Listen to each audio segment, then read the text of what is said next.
siempre he creído que en la vida hay un concepto en inglés que es turning points, o sea, puntos de inflexión en tus carreras. Todos los de mi generación que empezamos con un afán del servicio público, estamos integrados a una generación que se nos consideraba los tecnócratas del servicio público, porque éramos aquellos que nos habíamos educado, especializado en conocimiento y éramos muy útiles para los políticos. Ildefonso Guajardo es alguien quien sin duda ha dedicado su vida para ser fiel a sus amigos, para ser congruente con un proyecto de vida, y quien ha dedicado su vida a servir a su país y lo seguirá haciendo hasta que nos lo permita.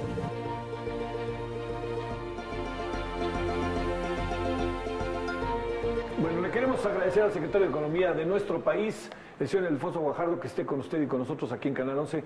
¿Cómo está, secretario? Es raro verte en el país. Con el gusto, además, de vernos de nuevo, para tantos programas que hicimos juntos en el Congreso. Sí. Y ahora nos toca estar ya aquí en el cierre de esta etapa. Sí, en el Canal 11, que, bueno, ya sabes, hemos seguido muy de cerca este asunto. A ver, te diría, quizás como para iniciar el asunto, estamos en un circo de varias pistas. A ver, ¿cómo podríamos definir todo este entorno?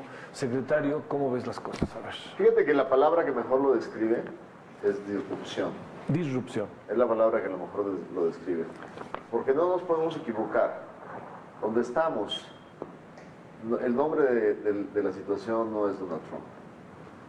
Donald Trump es un vehículo que expresó la voz de un segmento de población que haya estado siempre y que se sienten víctimas de un proceso de cambio que de alguna manera cortó su esperanza de vida, cortó su visión de largo plazo, cortó el sueño americano de que tus hijos puedan estar mejor que tú. Y no necesariamente por la globalización o el comercio internacional. Creo que la disrupción de la innovación, la robotización, la maquinización, la sustitución de mano de obra por capital, generaron situaciones difíciles, no solo en Estados Unidos, sino en buena parte de las economías del G7, con raras excepciones. Así te puede explicar parte del Brexit, te puede explicar parte de esta situación en Estados Unidos, que está expresando un segmento que no tenía voz de alguna manera o que la tenía suprimida. Entonces, sí es bien importante entenderlo, porque el futuro del comercio internacional, el futuro del multilateralismo, va a estar basado fundamentalmente en la manera que podamos entender que cada país tiene que diseñar políticas públicas para poder compensar y para poder ayudar a transitar a esos segmentos de población que se quedaron por esta disrupción fuera de un proceso que entendían como natural. Y entonces no debemos de equivocarnos. Este proceso en el cual hoy se encuentran México y Canadá es necesario adoptarlo independientemente. Mañana puede desaparecer por un arte de magia la administración en Washington y eso no va a resolver la fortaleza que necesita este nuevo diseño del tratado. ¿Y qué fortaleza? Pues básicamente entender que el futuro tiene que claramente enfocar que estas acciones comerciales tienen que ser respaldadas por políticas públicas sustentables que le den fuerza a todos los segmentos de una sociedad para darle estabilidad política a lo que hacemos. A ver, Ildefonso, un asunto que se discute mucho con el TLC y que se discute incluso con los otros tratados, como para luego, si te parece, ir viendo uno por uno, es el hecho de que estamos realmente ante una discusión en los tratados entre la globalización y las aldeas y el aislacionismo. Realmente esa es la discusión. Y entonces la política en el mundo coloca países entre pugnas o batallas democráticas, políticas, electorales, entre dirigirnos a un nuevo modelo o regresar y estar en eso. ¿Eso lo alcanzas a ver o es sobreinterpretar las cosas? No, yo creo que es el reflejo de lo que estamos hablando. O sea, de que de alguna manera la capacidad de los sistemas para poder adaptarse al cambio viene muy rezagada. Hay muy pocos escenarios electorales donde la contundencia de las ideas, como el caso de Francia, por ejemplo. Macron logra ganar una elección sobre las bases claras, honestas y abiertas de una Europa unida y de una visión globalizada. pero no, pues, no podemos aspirar a que todos los electorados del mundo sean como el electorado francés. Sí. Entonces, sí tenemos esta tendencia donde aparecen estos polos que generan esta disparidad y esta pues, confrontación de las sociedades entre las fuerzas tradicionalmente asociadas con derecha extrema o tendencias populistas que tienden al aislacionismo y las otras tendencias que tratan de mantener un mundo integrado sobre el cual la evidencia nos demuestra que ha sido una tendencia correcta, pero que sí hemos descuidado el poderle dar estabilidad a estos segmentos que se sienten perdedores del proceso. ¿México está en esta tesitura? Fíjate que no, fíjate que las economías emergentes gozan de un mono manufacturero distinto. Por ejemplo, en el caso de México, si bien la industria automotriz en los últimos 10 años ha perdido, te doy el ejemplo, por ejemplo, estadounidense, hay un crecimiento exponencial de la capacidad manufacturera americana, pero hay una pérdida de 4 millones de empleos manufactureros. ¿Por qué? Por la innovación y la robotización del proceso.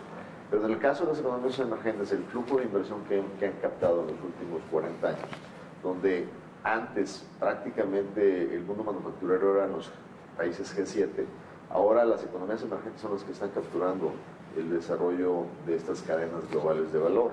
Antes era 90% de manufactura o 95% de G7 y ahora es 70 y el 30 se reparte en economías emergentes. México en estos últimos 5 años ha recibido flujos de 170 mil millones de dólares de inversión extranjera directa. Se han creado 7 nuevas plantas automotrices en el país.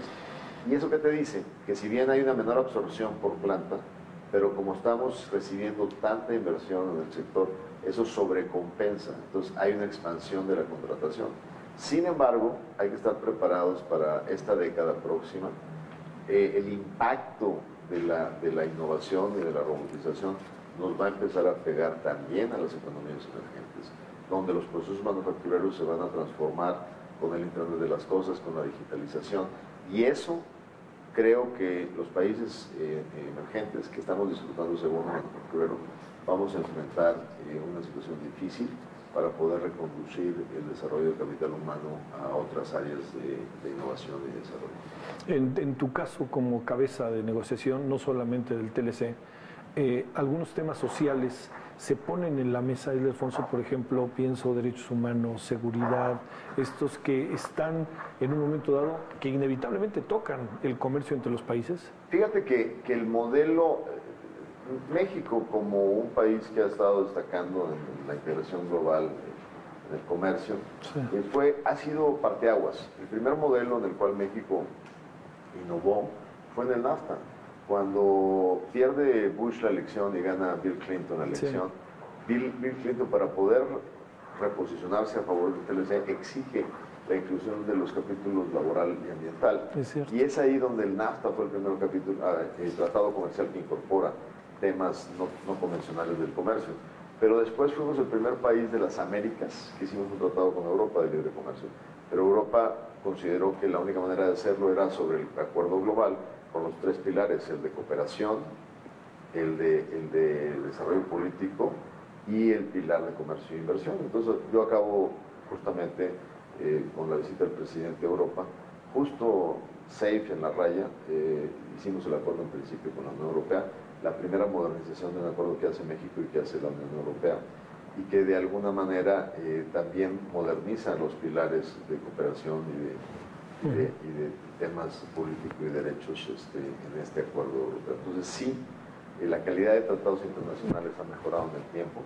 Sí, eso nos ayuda a darles resiliencia, a darles fortaleza, pero hay que acordarnos, el comercio internacional es un arma muy importante para el crecimiento y para el abate de la pobreza extrema, como lo han demostrado las cifras en los últimos 40 años, pero no es la única herramienta de política pública necesaria para combatir la desigualdad y generar la inclusión.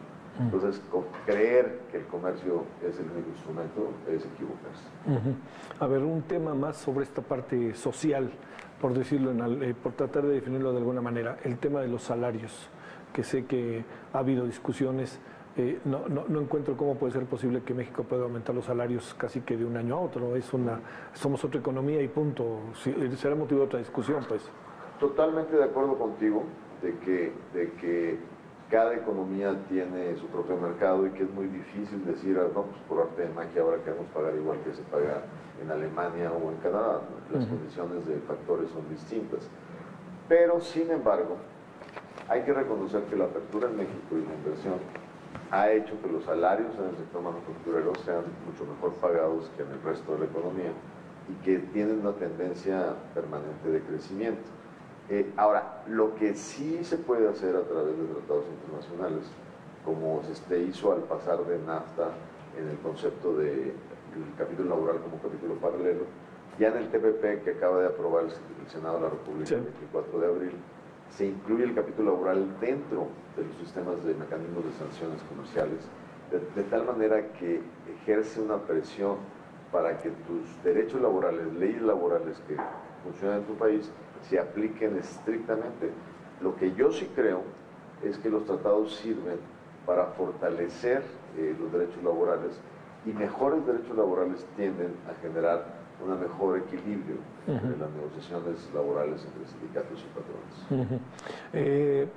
A ver, es una montaña rusa como de repente los medios y mucha gente define esta negociación que encabezas del TLC. Es realmente como de repente te levantas en la mañana, señor secretario, no te hagas, ves si el señor Trump lanzó un tuit y dices, ¿y ahora por dónde?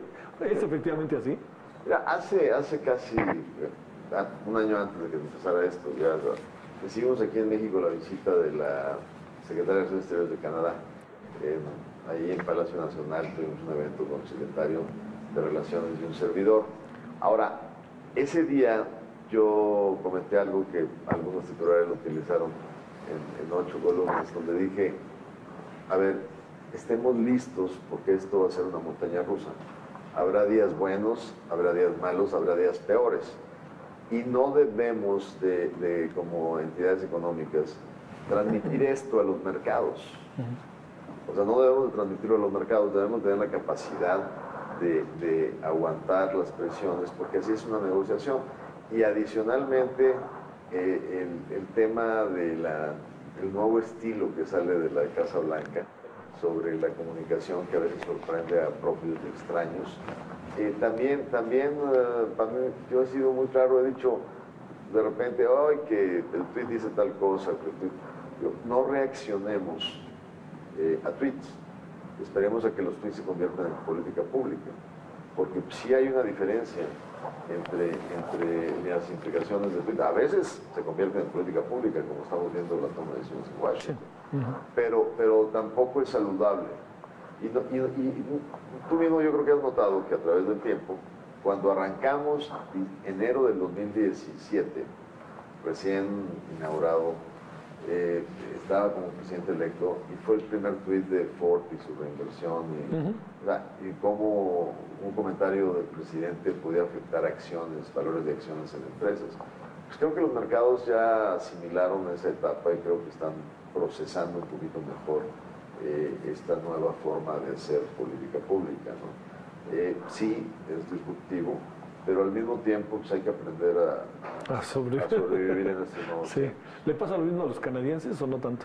De tu experiencia de hablar con la... Bueno, lo que pasa es que los canadienses, si bien están en el mismo barco desde el punto de vista de la renegociación, los temas más álgidos dentro de esta nueva visión de Washington no necesariamente están en la relación Estados Unidos-Canadá. Por ejemplo, el tema migratorio tiene otra concepción. El tema de plantas productivas que se asientan en México, pues por necesidad de la región de ser competitiva frente a Asia y Europa. Pues eso ocurre hacia el sur, no ocurre necesariamente hacia el norte. Entonces, la misma agenda nos marca un diálogo diferente, nos marca un reto distinto, ¿no? Bueno, a ver, le pregunto al secretario, ¿las elecciones en México te inquietan en función de lo que tú estás hoy trabajando o no? ¿El que gane un candidato u otro candidato? A ver, independientemente de quién gane la elección, lo que sí te puedo decir es que sí es importante asimilar que el mejor escenario para todos, y creo que ahí se alinea también el escenario estadounidense, es que en el mes de mayo tratemos de hacer nuestro mejor esfuerzo, de buscar si existe la pista de aterrizaje para llegar a un acuerdo que beneficie a todos, que todos podamos defender, que todos podamos sentirnos orgullosos de esa negociación. ¿Por qué es importante intentarlo? Desde el punto de vista mexicano, a pesar de la dinámica de las campañas donde dicen los candidatos ya dejen de negociar, déjenlo a nosotros, en el fondo el alter ego de los candidatos está diciendo: por favor acaba, no me dejes llegar a ser presidente electo con una pistola en la cabeza. O sea, no hay ningún candidato que en su sano juicio quiera llegar a la presidencia electa con un tema de este tamaño. Entonces creo que nuestra mejor capacidad profesional, trabajando con un gran equipo de negociadores que han sido parte del gobierno mexicano en transiciones, es necesario enfrentar este tema. Ahora, también te lo digo, como un ciudadano que tomará una decisión el 1 de julio, los acuerdos internacionales también nos ayudan a darle certidumbre al futuro de los marcos legales que el país presenta frente al plano de las inversiones nacionales e internacionales. Entonces, el intentar en nuestro mejor esfuerzo llegar a una solución, pues es algo importante, porque también estamos resolviendo una de las encrucijadas de incertidumbre. Que el país enfrente la incertidumbre de la elección frente a la incertidumbre de no tener claridad del destino del TLC de América del Norte, pues es agregar incertidumbre a otra. ¿Es tema entre ustedes cuando conversan o no en las negociaciones? El negociador estadounidense es un hombre muy avesado en tener información, en entender dinámicas. Sí sigue de alguna manera el proceso electoral mexicano, y cuando estamos en ocasiones cenando solos o me hace preguntas de oye, ¿cómo está esto y cómo está el otro? Y cómo, o en mi caso, porque en algún momento se especuló que yo podía ser candidato al Senado de la República, y yo mismo decliné esa opción. Entonces estaba muy interesado, sobre todo porque ¿a quién va a tener enfrente, no? Y le dije, pues no, aquí vas a tener enfrente al mismo por un buen rato hasta que se acabe el gobierno, ¿no? Pero sí, pero además hay otro grupo que con toda seguridad, que es el grupo que sigue la geopolítica internacional en la Casa Blanca, que están siguiendo a pie juntillas el proceso. Eso no me queda la menor duda, es lógico, ¿no? Igual que nosotros seguimos las elecciones en Washington, o sea, todo el mundo estamos conscientes de las elecciones en todas partes porque tiene un efecto en la comunidad global, ¿no? ¿Canadá se cuece aparte en este TLC o no?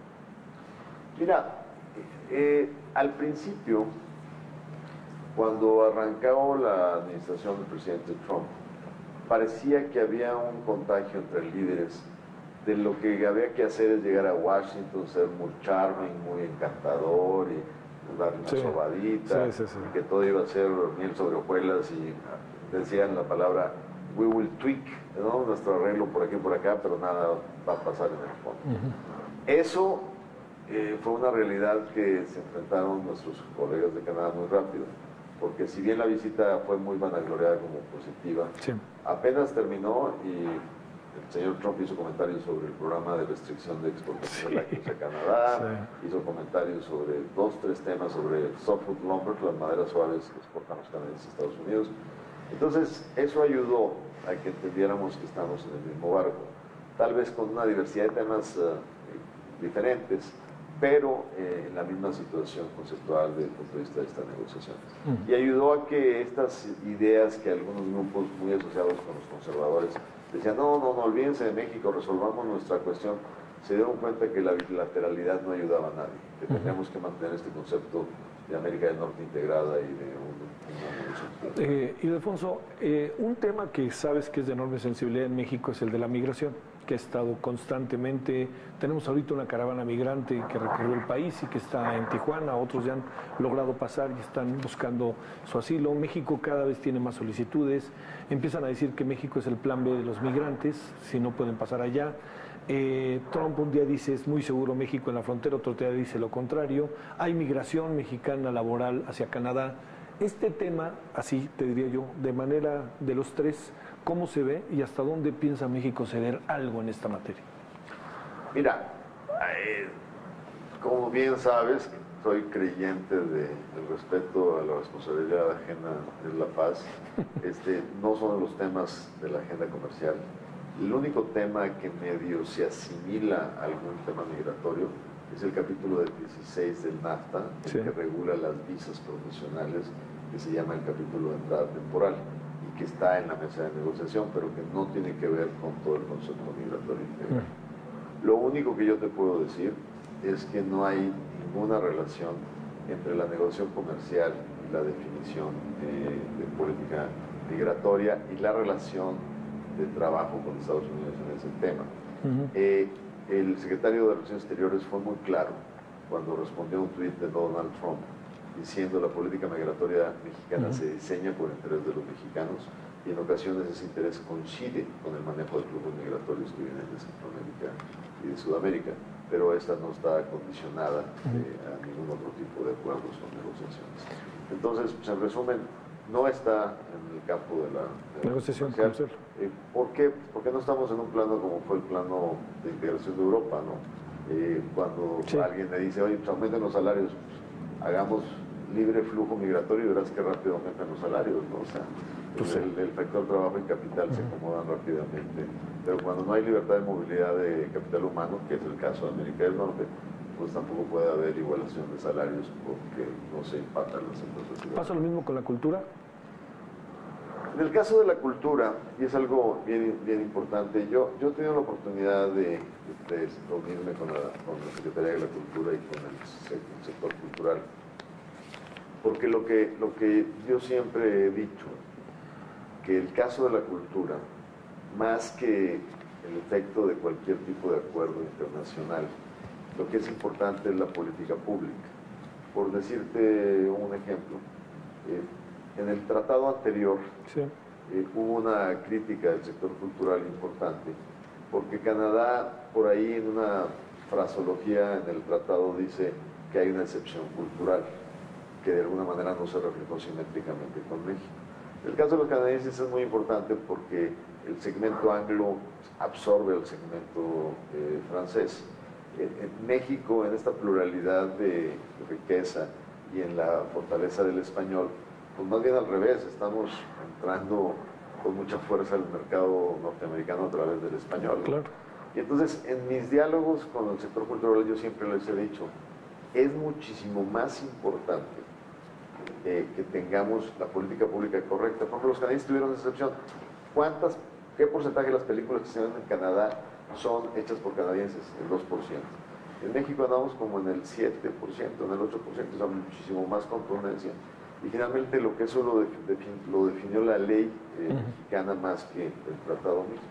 Ahora, otro elemento que yo he platicado es que tengamos una política pública de expansión de la cultura mexicana. Toda la fuerza que tenemos en los segmentos hispanos en Estados Unidos, nuestros directores exitosos en Hollywood. O sea, hay un soft power mexicano que puede expandirse de una manera increíble a través de la política pública correcta y de los apoyos correctos. En esta negociación, sí te digo, claramente está abierto el tema, abierto en el sentido de decir, a ver, vamos a replantearnos, Estados Unidos no está dispuesto a volver a aceptar los términos del contexto de exclusión canadiense. Nosotros creemos que al fin del día tiene que haber una pista de aterrizaje en el tema y ahí estaremos muy presentes para ver cómo se resuelve. ¿Van a organizar México, Estados Unidos y Canadá el Mundial? Pues aparentemente esa fue la noticia que nos enteramos. No va a ser, mira, yo he ido a muy pocos mundiales en mi vida. Pero te tocó uno ahí. Exacto. Sí, ahí en Monterrey, partidos importantísimos. No, pero también me tocó el de Washington. Yo estaba viviendo en Washington. Claro. El de Estados Unidos. Pero no, en estos 5 años, o sea, estrictamente fuera de posibilidades de ir a eventos. No has visto ni a los Tigres ni a los... No, los Tigres sí, los Tigres es mi equipo. No, los Tigres sí voy, pero eventos internacionales y eso estamos totalmente ausentes, ni Fórmulas 1, ni... Parece que funciona bien que México, Estados Unidos y Canadá organizan el Mundial. Sí, pero ¿sabes qué? ¿Cuál fue mi sabor de boca cuando estuve en Atlanta, en las Olimpiadas, y estuve en el fútbol en Washington. Es tan grande los núcleos urbanos estadounidenses que no terminas sintiendo el ambiente de lo que ocurre fuera de los estadios. O sea, cuando tuviste el Mundial, por ejemplo, en Barcelona, la fiesta estaba en la calle. Yo no fui, pero me lo platicaron. Sí, yo estuve, sí. Cuando tuviste la fiesta en Australia, la fiesta estaba en la calle. O en Brasil. Y mi experiencia cuando estuve en el fútbol, en el campeonato estadounidense, está muy padre, hay mucha tecnología, está muy bien, pero sales y la gente de afuera no sabe que se está celebrando. En México el Mundial, bueno, pues te acordarás, en Monterrey mismo, ¿no? Lo que fue y entonces, bueno, qué bueno que es Canadá, Estados Unidos y México, porque le vamos a poner más salsa y más pasión. A ver, déjame cerrar, Ildefonso, con un asunto. Que si nos puedes dar un panorama, sé que nos hemos concentrado en el TLC, porque además, al momento que está pasando el programa, tú estás iniciando negociaciones. ¿Qué pasa? ¿Qué TPP con la Unión Europea y Sudamérica? Mira, desde el arranque de esta administración, el presidente fue muy claro, el presidente Enrique Peña, en darnos lineamientos sobre nuestro compromiso con la apertura, con la integración de México en la escena global y con continuar este proceso de integración. Y teníamos básicamente varios pendientes. Hacia el norte, en aquel momento, donde todavía no sabíamos dónde íbamos a estar hoy, era de esta integración que ya existía, hacerla más eficiente, bajar los costos de transacción, modernizar fronteras, bajar trámites aduaneros, hacer que lo que pensaba iba a ser un área de libre comercio de América del Norte, que terminó siendo un área de integración productiva. Cómo facilitar a través de decisiones de infraestructura, de comunicación, de facilitación, que esa integración sea más eficiente. Homologación de requerimientos a industrias como la acerera, etc. Hacia el sur, implementar y finalizar Alianza Pacífico, que me tocó cerrarla en agosto del 14, como tú sabes, desde el 15 tenemos implementado la liberalización con Perú, Chile, Colombia y México, y ahora una nueva modalidad que es miembros asociados, donde estamos negociando con Singapur, Nueva Zelanda, Australia y Canadá. Hacia el este, modernizar un acuerdo con Europa que se había quedado muy limitado, porque fue el primero que firmó Europa con las Américas en el 2000, y que afortunadamente hoy damos cuentas, cerrando ya el acuerdo en principio, con grandes oportunidades para el sector agrícola, para el sector servicios y para poder seguir promoviendo la inversión de Europa en México. Y al oeste, solo teníamos de 46 países contratados, uno de Asia, que era Japón, y con un nivel de ambición no tan amplio. Bueno, TPP nos amplía 6 nuevos mercados, nos profundiza las ventajas para exportar al mercado japonés, nos abre un nuevo panorama de vinculación en el Asia-Pacífico y nos incorpora a 13 tratados, ahora con 52 países. Entonces teníamos prácticamente el eje México vinculado a 4 ejes cardinales exactos. Yo creí que para estas fechas iba a estar recolectando nada más los frutos de haber cerrado todo esto, pero resulta que es el año de mayor reto para el equipo negociador de la Secretaría de Economía con la negociación del TLC América del Norte. Estamos hoy prácticamente con la agenda cubierta, con una administración del presidente Enrique Peña que se puede dar el lujo de haber sido en los últimos 20 años, de las más productivas en materia de comercio internacional, con esta modernización de Europa, con este cierre del TPP abriéndonos la integración de Asia, con esta nueva visión hacia América Latina, pero sin duda con el gran reto de tratar de resolver la mayor encrucijada, que es la modernización del Acuerdo de América del Norte. Te pregunto, no, yo sé que no me vas a decir, pero bueno, así que yo cumplo con preguntar. ¿Te imaginas al final del mes de mayo un acuerdo TLC? Pues mira, está bien decir un final de mayo, me lo tengo que imaginar así, con esos términos que lo estás poniendo, porque si no me lo imaginara, no tendría la voluntad y la energía para buscar la solución inteligentemente, visualizando la posición que debe tener México por su interés propio y cómo buscar la flexibilización de todas las posiciones para llegar a ese escenario. Yo creo que eso es lo que más nos convendría a todos, reduciría la incertidumbre, y si eso, sin duda, la única manera que eso ocurra es que sea un buen acuerdo para los 3 países. Sí me lo imagino, sí el equipo de negociación lo está buscando de una manera comprometida y constructiva, pero también tenemos que estar listos para un escenario donde las condiciones no se presenten y por lo tanto no pudiéramos cumplir con esa visualización. Ahora que está tan de moda decir, ese avión no lo tiene ni Obama o no lo tiene, ¿es cierto que Trump ha dicho, yo quisiera ese equipo negociador mexicano? Compro su carta como si fueran futbolistas, ¿no? Ha habido, no, sin duda ha habido grandes reconocimientos. Mis colegas en la mesa siempre han reconocido la calidad del equipo. Tenemos un gran equipo de gente que aquí ha estado. El jefe negociador ha sido parte del gobierno mexicano en los últimos 24 años, el subsecretario Baker también 22 años. O sea, es gente que se ha integrado. Y lo que sí hemos logrado gracias a las decisiones del presidente de la República es que hemos ratificado, hemos respaldado, hemos apoyado al equipo de carrera de negociaciones comerciales internacionales que se vienen formando hace muchos años en esta Secretaría. Y así es que nada de que se abrió la embajada ante la Organización Mundial del Comercio y llegó mi cuate, no, va quien negoció TPP, quien se pasó 3 años ahí, el premio fue a ser embajador en Ginebra por un nombramiento presidencial. Se liberó la subsecretaría donde estaba Francisco Rosas hoy. ¿Quiénes fueron los candidatos? Pues gentes con 20 años de servicio en la secretaría. Yo creo que ese es el sentido del servicio civil de carrera, es el sentido de darle institucionalidad al gobierno mexicano y que los cambios en la orientación política sean cambios en la orientación política, pero no en la experiencia criminal. ¿Nos permite sacar una fotografía de, pero así nos paramos? Sí, a ver, para que forma parte de la fotografía propia de nuestro programa.